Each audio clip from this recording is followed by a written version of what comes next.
नमस्कार, रिपोर्ट एक्सक्लूसिव.com में आपका स्वागत है। चलिए शुरुआत करते हैं आज फिर वही पश्चिम बंगाल का चुनाव काफ़ी रोमांचक बन चुका है क्योंकि बीजेपी और कांग्रेस के बीच में ज़बरदस्त टक्कर है। आज हम कुछ आंकड़े लेकर बैठे हैं, उन आंकड़ों पर हम चर्चा करेंगे क्योंकि 27 मार्च को पहला राउंड है जिसमें पहले चरण में चुनाव संपन्न होने हैं।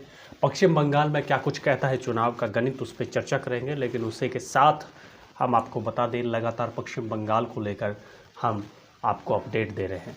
हमारे चैनल को अभी तक आपने सब्सक्राइब नहीं किया है तो सब्सक्राइब कर लें और बेल आइकन का बटन ज़रूर दबा लें क्योंकि आपको देश भर की खबरों के साथ साथ यहाँ पर जिस राज्यों में चुनाव चल रहे हैं उनके विश्लेषण और उनके जो चुनाव परिणाम और एग्जिट पोल, ओपिनियन पोल और इसके अलावा काफ़ी ऐसी रिपोर्ट्स हैं जो हम लाते रहते हैं और भविष्यवाणियाँ भी लाते रहते हैं। सबसे पहले जिस प्रकार से पश्चिम बंगाल में बीजेपी और कांग्रेस के बीच में जो घमासान चल रहा है उसे कौन नहीं जानता है। हर कोई इस घमासान से परिचित है और हर कोई जानता है भी पश्चिम बंगाल में किस तरीके से जो है ममता बनर्जी बनाम अमित शाह, ममता बनर्जी बनाम नरेंद्र मोदी, क्योंकि वहाँ पर सबसे बड़ा हम आपको बता दें, अगर बीजेपी चुनाव हारती है तो सिर्फ बीजेपी ही हारती है और अगर वहाँ पर चुनाव बीजेपी जीतती है तो वो बीजेपी नहीं बल्कि मोदी जीतते हैं। ये एक अवधारणा बन चुकी है बीजेपी के अंदर, क्योंकि अगर चुनाव जीता गया तो मोदी और हारा गया तो बीजेपी हारी।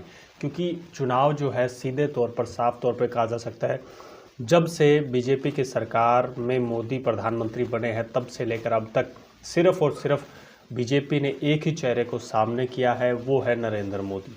नरेंद्र मोदी के नाम पर चुनाव, चाहे वो विधानसभा का चुनाव हो, चाहे वो लोकसभा का चुनाव हो, चाहे किसी भी प्रकार का चुनाव हो, वो चुनाव उन्हीं के नाम से किया गया है। चलिए ज़्यादा हम समय नहीं गंवाते हैं और अगर आप चैनल पर नए हो तो हम आपसे फिर कह रहे हैं चैनल को सब्सक्राइब करके बेल आइकन का बटन ज़रूर दबा दें और लाइक कर दें। और अगर आपको खबरें पसंद आती है तो कृपया अपने दोस्तों, अपने रिश्तेदारों और अपने आसपास के लोगों को शेयर करना ना भूलिएगा। शुरुआत करते हैं। 27 मार्च को पहला चरण पश्चिम बंगाल में होना है और पश्चिम बंगाल के पहले चरण की बात करें तो करीबन 5 जिलों में, यानी पश्चिम बंगाल के 5 जिलों में 30 सीटों पर चुनाव होने हैं। 30 सीटों पर जो चुनाव होने हैं वो भी हम आपको बता देते हैं। 30 सीटों में अगर बात करें पुरुलिया की 9 सीटों पर चुनाव होने हैं, बांकुरा की 4 सीटों पर चुनाव होना है, झारग्राम की 4 सीटों पर चुनाव होना है, पश्चिम मेदिनीपुर की 6 सीटों पर चुनाव होना है और पूर्वी मेदिनीपुर की 7 सीटों पर चुनाव होना है। अगर इन तमाम सीटों की जो मैंने 30 सीटें जो बताई हैं, अगर इन विधानसभाओं का नाम लिया जाए तो हम आपको बता दें, पताशपुर विधानसभा में भी 27 मार्च को जो है वोटिंग डाली जाएगी। कांठी उत्तर में भी, भगवानपुर में भी, खेजूरी में भी और कांठी दक्षिण, रामनगर, एगरा पूर्वा, दंतन पश्चिम, नयाग्राम, केशियारी, खड़गपुर पश्चिम, गारबेटा पश्चिम, मदीनीपुरी पश्चिम और उसी के साथ गोभिलपुर, केशियारी, खड़गपुर पश्चिम, गारबेटा, मेदिनीपुर दक्षिण, बीनपुर, बंडवान, बलरामपुर, बांगबुड़ी, रायपुर, मानबाजरा, काशीपुर, पारा, रघुनाथपुर और उसके अलावा सालतोरा, छतना, रानीबंद, रायपुर, झारग्राम, सोनातोखी, पाथर प्रतिमा, काकद्वीप और सागर, इन तमाम 30 सीटों पे जो है चुनाव होने हैं पश्चिम बंगाल में। अब हम चर्चा करेंगे भी इस पश्चिम बंगाल के चुनाव में जो है 30 सीटों के चुनाव में कौन किस पर कितना भारी हो सकता है। जिस प्रकार से महासर्वे, ओपिनियन पोल और तमाम चीज़ों को मिलाया जाए, पुरुलिया की 9 सीटों पर चुनाव होना है। शुरुआत करते हैं हम पुरुलिया की। अगर 9 सीटों की बात करें तो वहाँ पर सीधे तौर पर बीजेपी के खाते में 4 और टीएमसी के खाते में 5 सीट जाती हुई नज़र आ रही है। साफ तौर पर कहा जा सकता है यहाँ पर टीएमसी 1 सीट जो है बढ़त बनाई हुई है और ये बढ़त कितनी एक्चुअल साबित होती है वो 2 मई के बाद ही पता चल पाएगा, क्योंकि 2 मई को जब परिणाम आएंगे तब पता चल पाएगा। लेकिन पहले चरण की अगर बात करें पुरुलिया की 9 सीटों पर तो बीजेपी 4 और टीएमसी को 5 की बढ़त मिलती हुई नज़र आ रही है। तो वही बांकुरा की 4 सीटों पर जो चुनाव होने हैं प्रथम चरण में, उसकी अगर बात कही जाए तो बांकुरा में बीजेपी के हाथ भी 2 सीट और टीएमसी के हाथ भी 2 सीट और पुरुलिया और बांकुरा यानी 9 और 4 13 सीटों की अगर बात की जाए तो इन 13 सीटों पर कांग्रेस और लेफ्ट का कोई खाता नहीं खुलता हुआ नज़र आ रहा है। ऐसा एक अनुमान, एक परिणाम अनुमान दिखाया जा रहा है, एक भविष्यवाणी भी कहा जा सकता है। झारग्राम की अगर बात करें तो झारग्राम में भी 4 सीटें हैं। 4 सीटों में से अगर बात करें तो यहाँ पर भी बीजेपी के खाते में 2 और टीएमसी के खाते में 2 जा सकती है, ऐसा अनुमान है। और कांग्रेस और लेफ्ट का जो यहाँ पर है खाता, यहाँ पर भी नहीं खुल पाएगा, यानी 9, 4, 13 और 4, 17 सीटों के अंदर भी कांग्रेस और लेफ्ट का कोई खाता नहीं खुलता है प्रथम चरण की अगर बात करें। और वहीं बात करें पश्चिम मेदिनीपुर की 6 सीटों की, अगर पश्चिम मेदिनीपुर की 6 सीटों की अगर बात करें तो 4 जो है बीजेपी के खाते में जाती हुई नज़र आ रही है, 2 टीएमसी के खाते में जाती हुई नज़र आती है। यहाँ पर बीजेपी और टीएमसी के बीच में 2 सीटों का जो है वो अंतर आता है और साफ तौर पर कहा जा सकता है लगातार जो है आंकड़ों की माने तो बीजेपी और टीएमसी बहुत ज़बरदस्त टक्कर में है। और वहीं बात करें पूर्वी मेदिनीपुर की 7 सीटों की, तो इस 7 सीटों में अगर बात करें तो 3 बीजेपी के खाते में जा सकती है और 3 ही टीएमसी के खाते में।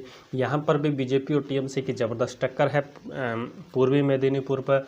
और जो आखिरी एक सीट है वो कांग्रेस और लेफ्ट के गठबंधन को जा सकती है। साफ तौर पर कहा जा सकता है अगर इन तमाम 30 सीटों के प्रथम चरण के चुनाव की अगर बात करें तो यहाँ पर जो है कांग्रेस और लेफ्ट को पूरे 30 सीटों में महज 1 सीट जाती हुई नज़र आ रही है, जो एक अनुमान ओपिनियन पोल दिखाया जा रहा है।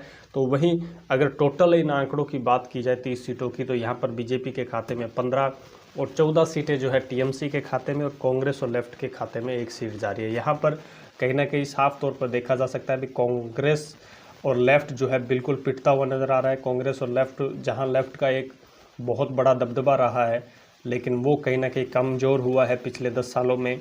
और टीएमसी जो है बड़ी पार्टी बनकर उभरी है पश्चिम बंगाल में, अचानक पार्टी बनी ममता बनर्जी की और अचानक सितारे बुलंद हो गए टीएमसी के, और अभी लगातार पिछले 10 सालों से सितारे बुलंद चल रहे हैं। लेकिन अब की बार बीजेपी ने जो है अपना ताल ठोकर वहाँ पर तमाम सेलिब्रिटीज़ से लेकर तमाम जो उसके बड़े नेता हैं उन्हें पश्चिम बंगाल में उनकी ताकत झोंक दी है।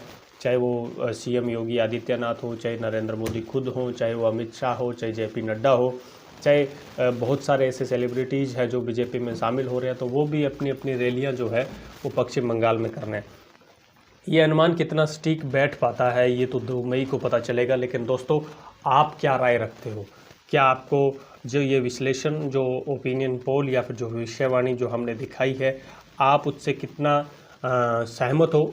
कमेंट बॉक्स में अपनी राय ज़रूर दीजिएगा। और अगर आप किसी भी पश्चिम बंगाल की किसी भी सीट से बिलोंग करते हो, वहाँ के मतदाता है, तो वहाँ का ओपिनियन पोल हमें बताएं कि वहाँ पर आपके अनुमान से कौन जीत रहा है।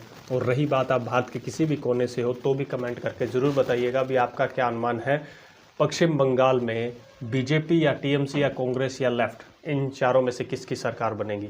आज के लिए बस इतना ही। लगातार हमारी अपडेट पाने के लिए सब्सक्राइब करने के साथ साथ बेल आइकन का बटन ज़रूर दबाना चाहिए ताकि आपको हर अपडेट मिलती रहे।